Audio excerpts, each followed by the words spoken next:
qu'à Marseille, comme ailleurs, la métropole dispose des moyens pour exercer sa compétence. Parce que, comme je l'ai rappelé au maire hier, rien ne serait pire qu'une institution chargée de par la loi, de par son pacte statutaire, d'un certain nombre d'attributions qu'elle ne serait pas financièrement en mesure d'exercer. Là, le discrédit serait sans conteste au bout d'un. Et nous avons ensemble constaté que de ce point de vue-là, des améliorations, on va le dire, devaient être apportées, et c'est le rôle du législateur.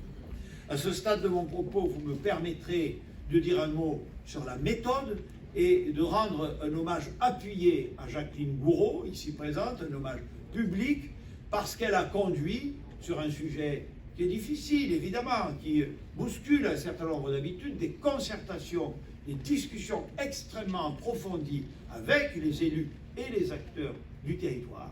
qui nous a permis de déboucher sur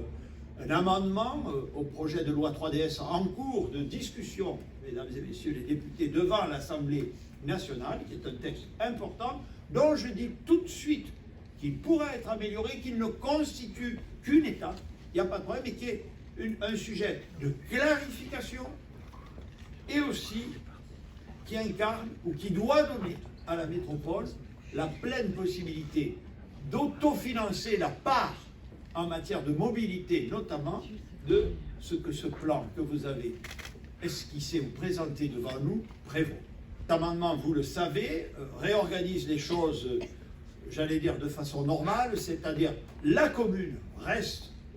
la cellule de base, dépositaire des attributions que d'ailleurs elle va récupérer, notamment par rapport au conseil de territoire, la métropole ayant des compétences d'attribution